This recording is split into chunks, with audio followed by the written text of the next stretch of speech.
compartilhe, mande para as pessoas que precisam de Cristo, que ainda estão ainda no processo. Coloque para ver esses vídeos, se inscreva lá, ative o sininho e tamo junto. Fala galera, tudo bem? Profeta de Boné aqui, juntamente com meu brother Juradez. Mais uma entrevista aqui com, cara, esse fera aqui, esse grande homem de Deus, esse pastorzão, pastor Fábio Manning. Cortando ele aqui, ele é pastor, ele é psicanalista, músico, enfim, se tiver mais algum atributo aí, a gente não sabe, mas ele vai explicar aqui. Pastor Fábio, uma honra tê-los com a gente, viu? Não, o prazer é todo meu de estar aqui, né, com vocês, nesse podcast, nessa entrevista. Muito feliz pelo convite e espero que eu contribua de alguma maneira, né, com a palavra do Senhor. Enfim, com esse bate-papo aqui informal e gostoso aqui. Muito bom. E só o que eu acabei de descobrir aqui hoje, Manning não é o nome dele. É nome artístico. Pois é, Manning veio, eu fui apelidado. O Charles deve assistir, é culpa dele. E na época do Lago Azul, quando nós nos conhecemos, eu devia ter uns 13 para 14 anos. Quando eu conheci, ele já estava na Igreja de Cristo. E eu conheci, e daqui a pouco, do nada, ele começou a me chamar de Menegoide, Menenite, aí ficou Mene, vamos reduzir a palavra, né? Mene. Aí o Mene pegou.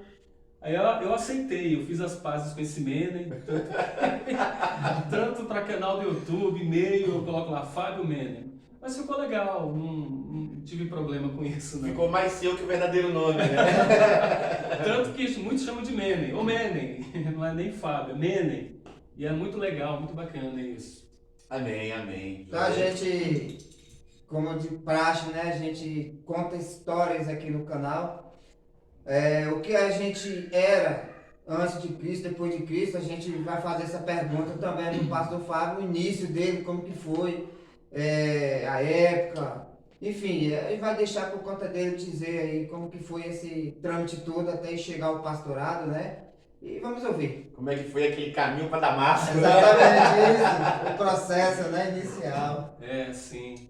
Olha, houve todo um processo para eu me encontrar com Cristo. Mas anterior a esse encontro, houve sempre algo em mim desde criança, que naquele momento eu não sabia explicar. Eu colocaria aí com 6, 7, 8 anos de idade, eu tinha uma inclinação, uma propensão. Havia uma coisa dentro de mim que me levava para as coisas religiosas ou espirituais.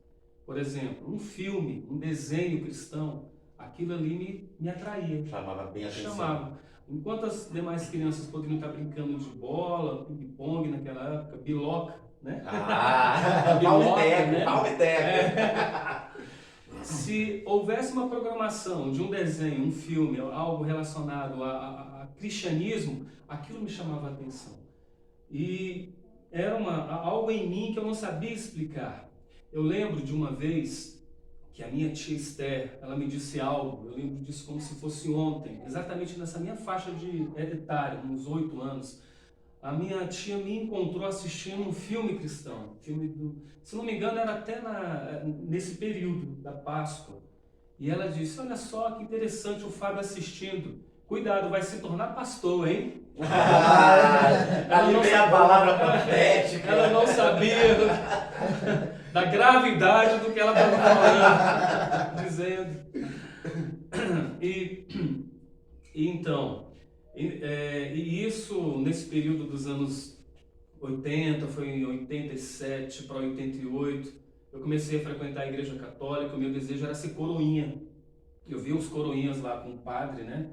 E eu gostava daquilo, então era o meu desejo, ser coroinha da igreja católica. Mas tinha um amigo, o nome dele era Celso, era amigo da escola, estudávamos lá na escola do Novo Gama ali. E ele era da igreja Casa da Bênção. E ele me fez um convite. Vamos lá, vamos.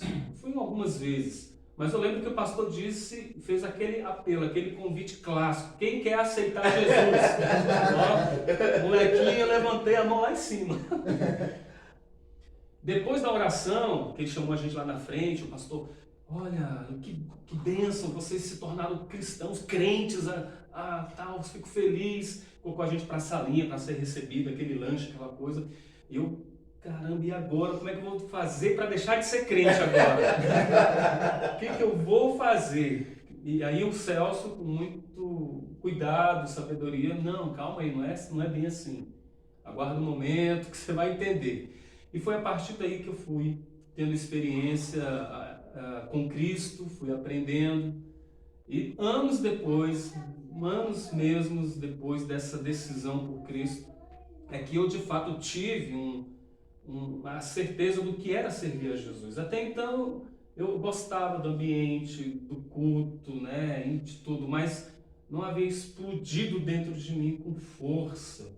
Não havia criado ainda consistência espiritual na minha vida. Tempos depois é que isso veio acontecer. E aqui estou, né, com vocês, esse pequeno fragmento, pequeno pedaço do que foi o meu início, né, na vida cristã. Então você teve aquele privilégio de viver uma vida inteira com Cristo ali, então. Isso, claro. De não ter sido seduzido pelo mundo, ou algum momento teve isso? Não, teve bastante. Não, eu tive muitas reincidências, muitas fraquezas. Mesmo após ser pastor, eu digo aqui, mesmo após pastoreando, eu tive muitos conflitos na minha vida, muitas fraquezas. Caí em diversos erros na minha vida que não só me atingiu, como atingiu outras pessoas. Então, nós estávamos até conversando antes em entrevista, que coloca aí 30 anos de caminhada de evangelho que eu encontrei com Cristo. E eu acredito que muitas das coisas que Deus tinha para a minha vida, que era para eu estar realizando, eu não cheguei a realizar justamente por causa desses meus desvios, dos meus pecados. Então, o mundo, eu experimentei, não porque eu saí da igreja e fui para boate, eu fui para ambientes geograficamente ditos do mundo, mas o mundo estava instalado ali no meu coração, era um problema, um condicionamento, um vício, que isso me fazia ficar parado na caminhada, fazia me estagnar na jornada espiritual, me enfraquecia. Então eu tive vários altos e baixos, muitos baixos, mas também todas elas, eu vi a mão do Senhor me trazendo de volta, me quebrantando, clarificando, trazendo arrependimento. Então eu até digo isso justamente até para estimular as pessoas a dizer sobre isso, porque nós, enquanto pastores, nós temos que sempre demonstrar aquela imagem de um cara super espiritual que não tem problema, que não tem erra, fraqueza, né? que não erra. E fica feio dizer para a pessoa que você tem conflitos, etc. e tal. Mas isso é graça, né? Sim, tem um livro, eu não me recordo de quem é o autor, mas o nome do livro é Pastor Não É Super-Herói. Boa. Né? Que é justamente isso, porque os pastores, existe um certo receio por um lado e pelo outro, né? Um lado é que o cara tem receio de assumir erros pelo pré-julgamento que ele vai receber da própria igreja. É verdade. E o outro, ele tem receio porque eu sou o pastor, eu não posso demonstrar fraqueza. Então fica, às vezes, aquilo ali. Correto. Isso pode levar também a problemas graves, né? A gente vê aí, ultimamente muitas notícias de pastores se suicidando. As pessoas, nossa, o pastor se suicidou, o pastor tirou sua própria vida, porque o peso é muito grande, ele fica contido. Ele fica contido para ele, tem que passar uma imagem para o povo de que está tudo bem, mas somos seres humanos, nós temos problemas também. Então vira aquela panela de pressão dentro, né? O cara não tem para onde jogar. Então a gente precisa de ter um relacionamento com Deus, claro, primeiramente, mas a gente precisa ter amigos, de carregar a igreja, a própria igreja, carregar no ombro também o fato do pastor, né? De orar, de estar interagindo, conversando, sabendo também da caminhada dele, porque ser pastor não é fácil. Sim, aquele famoso, pastor, tá precisando de ajuda? Isso. Quer conversar? Exatamente. As pessoas tendem a dizer que o pastor quebra galho de tudo. É de madrugada, ele faz tudo na verdade. Mas não sabe que ele tem uma família, que ele é uma pessoa de carne e osso e que foi levantado por Deus para fazer dar continuidade ao ministério de uma forma assim tão gigantesca que as pessoas não entendem isso. Precisa tanto de apoio espiritual quanto a sua própria ovelha. Sim, né? sim, sim.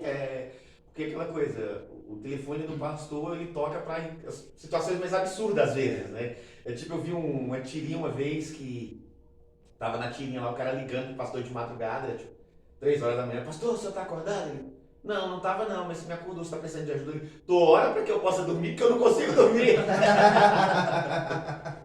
Então, assim, coisas boas, mas é coisas que acontecem. É verdade.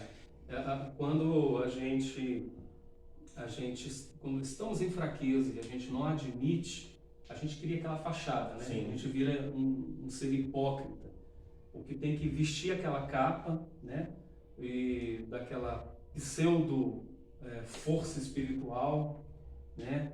E aí, por causa dessa hipocrisia, você vai matando a sua vida, matando a sua alma, se esquecendo que você tem que estar diante de pessoas que reconheçam as suas limitações e você tem que ser totalmente transparente em relação a isso. Do contrário, o pastor mata o ser humano. Sim. Por isso que está vendo exatamente o que você disse, pastores em depressão, se suicidando. Por quê? Porque eu quero salvar o pastor, mas eu estou matando o Fábio. E aí o pastor ele só é salvo se eu cuidar do Fábio. Aí tem a ver com a família, tem a ver com as suas emoções, tem a ver com muita coisa que abrange esse mundo pastoral. Eu dou 10 em alguns pastores que, inclusive até o padre Fábio de Mello fala isso de uma maneira muito clara nas entrevistas que ele teve sobre a depressão que ele teve, então ele falou assim sem medo, sem receio de ser julgado, mas isso foi uma maneira dele dizer, olha, eu sou humano, eu estou ministrando aqui para vocês a missa, né? Mas eu preciso de cuidado tanto quanto vocês. Tem as mesmas limitações que vocês, As né? mesmas limitações. E as pessoas não percebem que isso gera saúde espiritual, gera saúde mental. Enquanto eu sou pastor, e você é um presbítero, por exemplo, é doente eu dizer que eu não preciso de você, justamente porque hierarquicamente, né, eu sou maior.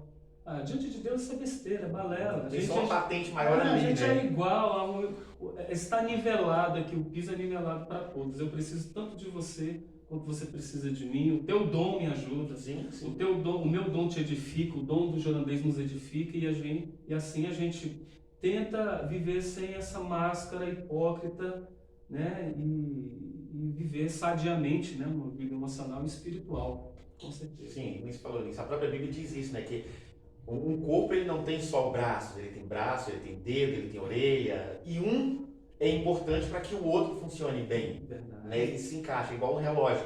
Tem engrenagem grande, tem engrenagem pequena, mas elas funcionam e se encaixam perfeitamente, onde que o funcionamento do relógio acontece. E se você tira a menor peça que ele tem, ele para. Eu vejo assim, fazendo um paralelo, uma igreja e um hospital. O hospital são várias pessoas, né, com diagnósticos diferentes. Lá tem o ginecologista, enfim, tem o médico de cabeça, do joelho, do braço. Todos na sua função. Na igreja é só o pastor que cuida de todo mundo, enfim, sobrecarrega demais. Sim. Entendeu? Por isso que as pessoas falam que, não, mas o pastor é de Deus, ele tem unção, ele tem isso.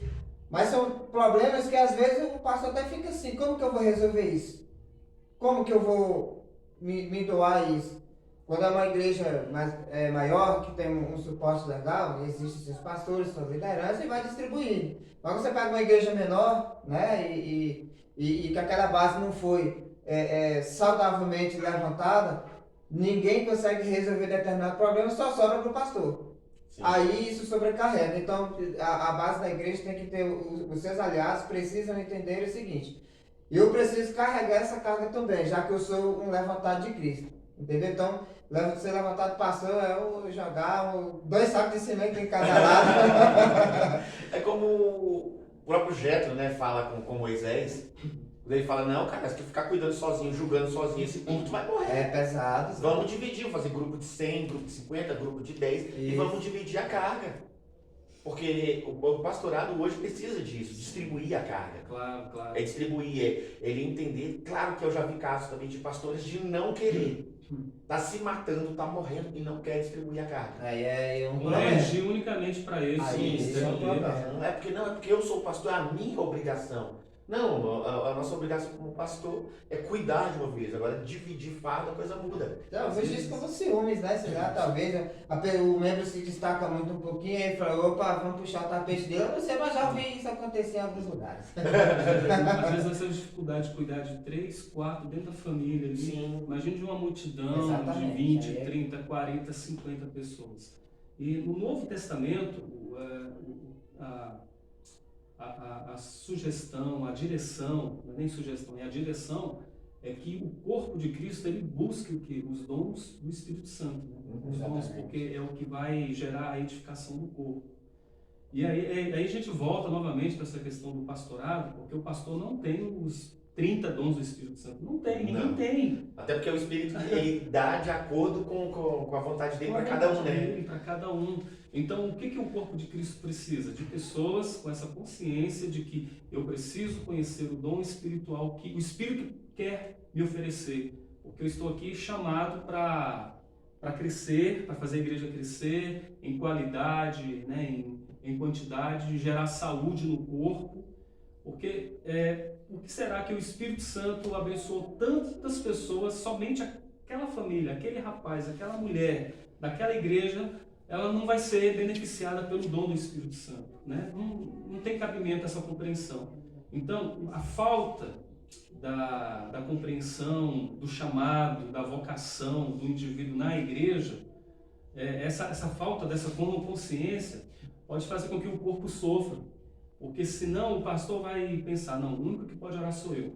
O único que tem o dom de curar sou eu. O único que tem o dom da profecia sou eu. Não, mas o corpo, se ele tiver essa consciência que eles podem se ajudar, se edificar, quando cada um busca essa direção, busca o conhecimento, você partilha, você distribui, você divide responsabilidades.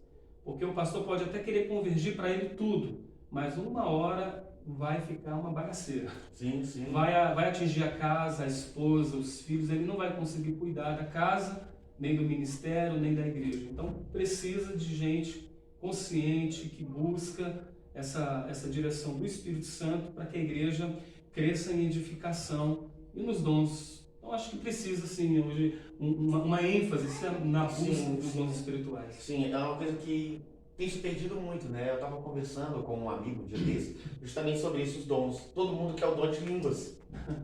E a Bíblia diz que esse é o menor dos dons. O menor dos dons. Né? Então, assim, e esquece dos demais. Não quer mais os outros, porque hoje se criou uma máscara dentro da igreja que aquele que não fala em línguas não tem o Espírito Santo. Exato. Então as pessoas pararam de buscar mais os dons do Espírito em si, né? E se focar apenas nisso. E aí onde você até falou que aí por conta disso o cara não consegue fazer, o pastor ele não consegue cuidar tudo direito. Ele vai ter tudo meia boca, ele vai cuidar meia boca da casa dele, ele vai cuidar meia boca da igreja, ele vai cuidar meia boca dos membros que ali estão precisando, né? Porque ele não quis tudo para ele e no final das contas não teve nada. Exatamente. Isso aí, vamos de música, né? Já que o pastor também é músico, né? Canta uma canção pra nós, que marcou assim a tua entrada, né? A famosa música para os meus ouvidos. Essa aqui, na minha conversão, foi que todo mundo tem, né? Se não fosse Jesus Cristo em minha vida, o que seria do meu viver? Hoje eu tenho a salvação, tenho a paz de Deus no coração.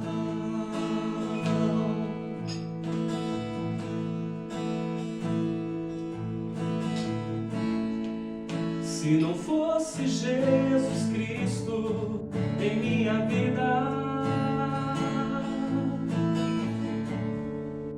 que seria do meu viver? Hoje eu tenho a salvação, tenho a paz de Deus no coração.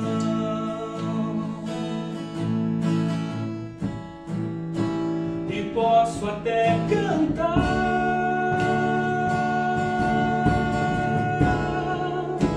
louvar teu santo nome. E posso até cantar,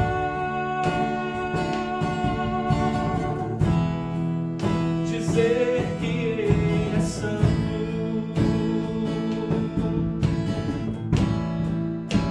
E posso até cantar,